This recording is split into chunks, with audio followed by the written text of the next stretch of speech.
ओम नमो शिवाय। मुनि श्रेष्ठ शौनक ने श्री सूत जी से पूछा, हे महाभाग महामते, हे व्यास शिष्य सूत जी, आपके मुख से हमने अनेक आख्यान सुनकर आनंद प्राप्त किया है, किंतु फिर भी हमारे कानों की प्यास अभी बुझी नहीं और अधिक सुनने की इच्छा है। आपने तुला राशि का सूर्य होने पर कार्तिक मास का महात्म्य, मकर का सूर्य हो जाने पर माघ मास का महात्म्य तथा मेष का सूर्य होने पर वैशाख मास का महात्म्य सुनाया। इन मासों के जो गुण धर्म है उनको भी आपने समझाया। अब इन मासों से भी उत्तम आपके अनुसार यदि कोई महीना परम पिता परमेश्वर को सदैव धर्म प्रिय हो तो उसे भी विस्तार पूर्वक कहें। हमारे मन में उसको सुनने की तीव्र लालसा है। यह सुनकर सूत जी ने बड़े प्रेम पूर्ण शब्दों में कहा, आप सब मुनिगण ध्यान पूर्वक सुने, मुझे आपको सुनाने में आनंद प्राप्त होता है। आप सर्व गुण संपन्न हैं, अर्थात अच्छे श्रोता के जो 12 गुण बताए गए हैं, यथा दम रहित, आस्तिक बुद्धि, शठता रहित, परमात्मा में अटूट भक्ति, सुशील स्वभाव, धैर्य युक्त, पवित्र, तपस्वी तथा दोषारोपण रहित होना, वे सभी गुण आप लोगों में हैं।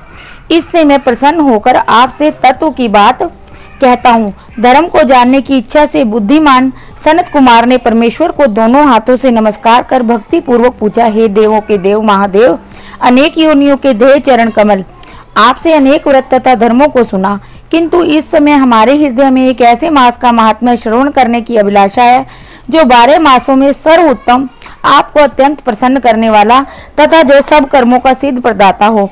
हे देव, जिस मास में कर्मों के करने से ही अनंत फल की प्राप्ति होती हो, संसार के कल्याण के लिए ऐसे मास के सभी धर्मों का वर्णन समझा कर करें। ईश्वर ने सनत कुमार से कहा, हे ब्रह्मपुत्र सनत कुमार, आपकी सेवा तथा भक्ति से प्रसन्न होकर मैं आपसे अत्यंत गुप्त बात कहूँगा। 12 महीनों में श्रावण मास बहुत प्रिय है। पूर्णिमा को श्रवण नक्षत्र का योग हो जाने से भी मास का नाम श्रवण या सावन कहा जाता है, जो श्रवण मात्र से ही सिद्धि देने वाला है, इसलिए श्रावण नाम कहा गया है।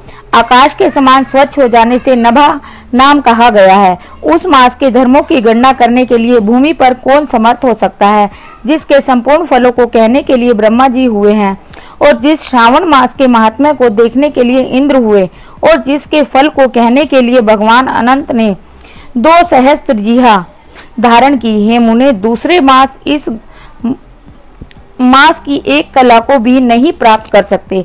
संपूर्ण श्रावण मास धर्म रूप और व्रत रूप है। इस मास में कोई भी दिन व्रत शून्य नहीं देखा जा सकता। यहाँ पर मैं जो भी कुछ कहता हूँ वह अर्थवाद नहीं है, अतः जिज्ञासु भक्त, दुखी और अर्थी इन चारों जनों द्वारा अपनी अपनी अभीष्ट सिद्धि हेतु यह मास सेवन योग्य है। सनत कुमार बोले, हे ईश्वर, आपने अभी कहा कि इस मास में कोई भी दिन शून्य नहीं है। हे श्रेष्ठ, उसे आप मुझसे विस्तार पूर्वक कहें कि किस स्थिति में कौन सा व्रत किस वार से होता है और उस व्रत को अधिकारी कौन है, फल तथा विधि क्या है, देवता तथा पूज्य कौन है, पूजन उद्यापन विधि क्या है, देवता तथा पूज्य कौन है, पूज्य सामग्री में क्या क्या वस्तु होनी चाहिए, प्रधान पूजन किसका है, जागरण विधि क्या है, किस व्रत का क्या समय है। हे प्रभु, वह सब आप मुझसे कृपा करके कहिए। आपको श्रावण मास कैसे प्रिय हुआ, इसे पवित्र किस कारण से कहा गया है, इस मास में कौन सा अवतार उत्तम माना गया है, इस मास में कौन सा अनुष्ठान करने योग्य समझा गया है। हे प्रभु, हे दयालु, आप यह सब प्राणियों के उद्धारार्थ मुझसे कहें। रविवार, सोमवार, मंगलवार, बुधवार, बृहस्पतिवार, शुक्रवार तथा शनिवार को जो व्रत आदि किए जाते हैं वह कृपा करके मुझसे कहें। आप सब के आदि अधिकरण अतः आदि देव भी कहे जाते हैं। अन्य देवता आपसे छोटे होने के कारण आप महादेव कहे जाते हैं। पीपल के वृक्ष में ब्रह्मा, विष्णु तथा शिव तीनों देवों का निवास होता है, उसमें भी आपका निवास सबसे ऊपर व ऊंचा कहा गया है।